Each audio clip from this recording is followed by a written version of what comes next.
Assalamualaikum warahmatullahi wabarakatuh. Salam sejahtera untuk kita semua. Pemirsa, bagaimana kita memahami usulan Gibran menaikkan rasio pajak sampai 23%? Nah, usulan Gibran menaikkan rasio penerimaan pajak menjadi 23% menurut saya adalah usulan yang tidak logis, tidak realistis, dan jelas akan membebani rakyat dan dunia usaha. Pak Mahfud MD pun pada kesempatan debat itu sudah mengatakan bahwa menaikkan rasio pajak adalah sensitif, jelas membebani rakyat. Pemirsa, rasio pajak adalah istilah untuk persentase atau besaran pajak yang dikenakan oleh pemerintah kepada kita, rakyat Indonesia, tentunya dengan kriteria atau syarat yang diatur dengan undang-undang dan dilaksanakan oleh Kementerian Keuangan, dalam hal ini Direktorat Jenderal Pajak. Yang kita pahami, besaran rasio pajak dihitung berdasarkan PDB atau Produk Domestik Bruto, atau nilai tambah barang dan jasa atas berbagai unit produksi di suatu negara, dan biasanya dihitung per tahun. Pada tahun 2022 lalu, rasio penerimaan pajak Indonesia sebenarnya sudah double digit, 10,39%. Adapun negara tetangga kita, Malaysia, sekitar 11%, Singapura sekitar 12%, dan Thailand cukup tinggi yaitu 16%. Jadi, rasio pajak Indonesia sebenarnya tidak terlalu jauh berbeda dengan negara ASEAN lainnya. Dan perlu dipahami, besaran dan pertumbuhan rasio pajak bergantung pada peningkatan daya beli di negara masing-masing.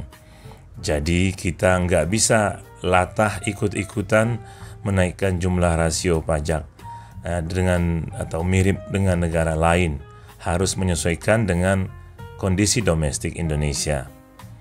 Nah, rasio pajak sebenarnya mencerminkan kondisi ekonomi dan tingkat penghasilan penduduk di suatu negara.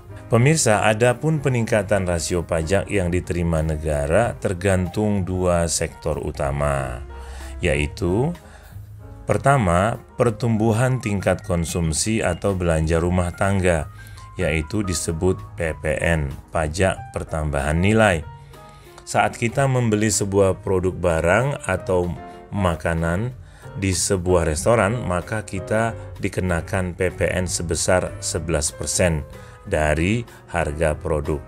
Contohnya, Anda bersama keluarga makan ayam goreng nih di restoran cepat saji senilai 100.000, maka akan dikenakan pajak 11.000. Anda harus membayar total tagihan Rp111.000.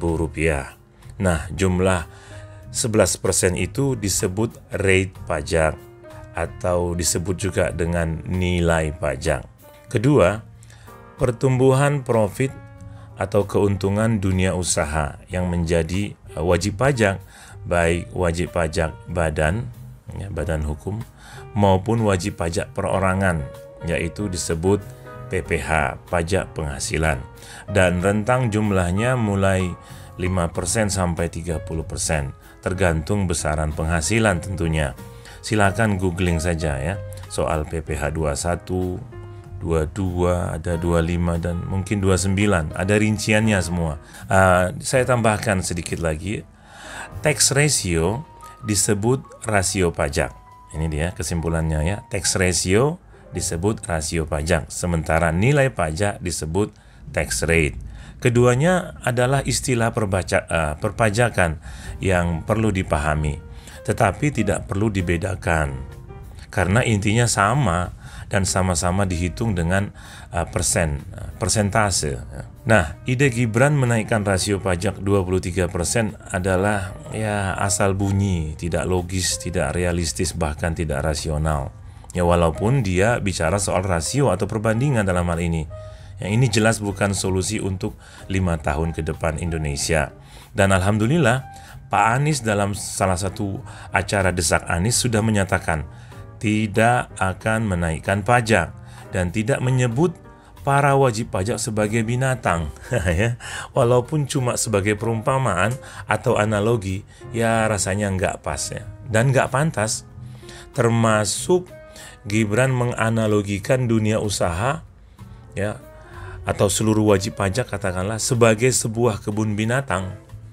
Ya, dia juga menyebut soal menumbuhkan rumput dengan maksud agar binatangnya gemuk. Menumbuhkan rumput diumpamakan sebagai menumbuhkan dunia usaha.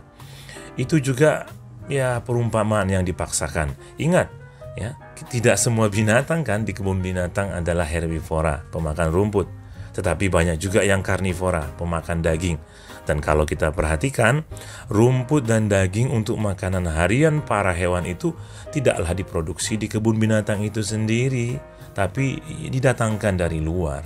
Analogi yang lebih tepat menurut saya, kalaupun ya harus pakai binatang seperti ucapan Gibran, adalah pemerintah nih menjaga luas kawasan dan kelestarian hutan, jangan sampai dirusak. Dengan begitu, semua binatang liar yang hidup di dalamnya punya habitat dan ekosistem yang mendukung kehidupan ya, dan kembang biak mereka, terhindar dari penebangan liar dan juga pembakaran hutan. Tolong dipahami, bukan binatang ya yang dikurung dalam kandang dan tidak bebas. Ekonom di kubu Prabowo Gibran ya, yaitu Derajat Wibowo, mencoba membela dengan membedakan arti rasio pajak dengan nilai pajak, dan dia mengaitkannya juga dengan upaya menaikkan pajak dalam arti mengejar hutang pajak yang belum tertagih alias tunggakan pajak yang masuk proses hukum dan sudah diputuskan ingkrah begitu. Nah, ini caranya maksudnya menaikkan rasio pajak. Ya, saya rasa ini juga nggak tepat ya. Tunggakan itu ya bagian dari perhitungan pajak ya yang udah diperkirakan. Jadi kalau dia bisa ditagih bukan berarti naik rasio pajak. Ya, itu dia.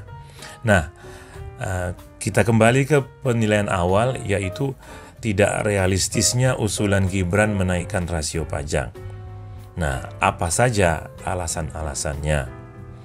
Ya, ini pelan-pelan ya disimak. Pertumbuhan ekonomi di era Jokowi hanya berada di kisaran 5%, ya, lebih rendah dari masa SBY. Jumlah hutang saat ini sudah tembus 8.000 triliun. Apalagi, harga barang kebutuhan pokok terus naik, BBM naik, dan demikian juga tarif dasar listrik. Biaya perjalanan dinas para pejabat membengkak. Korupsi tumbuh subur dan merajalela. Proyek IKN dan kereta cepat Indonesia China sudah membebani APBN ya. IKN kereta cepat membebani APBN. Kata ekonom senior Faisal Basri, kereta cepat tidak akan untung sampai kiamat. Nah, janjinya dulu ya dibiayai dengan sistem business to business, yaitu perusahaan asing China dan BUMN. Ini berarti hitungan RAB atau rencana anggaran biayanya keliru, salah ya, untuk kereta cepat. Kemudian di saat yang sama, daya beli masyarakat cenderung turun. Apa buktinya? Banyaknya pinjol adalah indikatornya. Tahun 2023 lalu, jumlah kredit macet di BPR mencapai 10,3% dan ada ratusan BPR bangkrut. Apalagi, anggaran untuk bansos naik setiap tahun, dan tahun 2023 ini yang lalu mencapai 460 triliun ya. Ayo kita rinci, banyak jenisnya. Jumlah penerima BLT BBM 20,7 juta KPM. KPM itu keluarga penerima manfaat. Penerima BLT sembako 18,8 juta KPM. BLT minyak goreng 23,9 juta KPM, dan berbagai jenis BLT lainnya. Ya, silakan Anda googling dan buktikan sendiri kebenaran datanya. Ya, ada lengkap dan detail di sana. Menaikkan rasio pajak berarti membebani rakyat dan dunia usaha. Daripada menaikkan pajak, baik rasionya maupun nilainya, bukankah lebih baik pemerintah berusaha sungguh-sungguh mencegah kebocoran pajak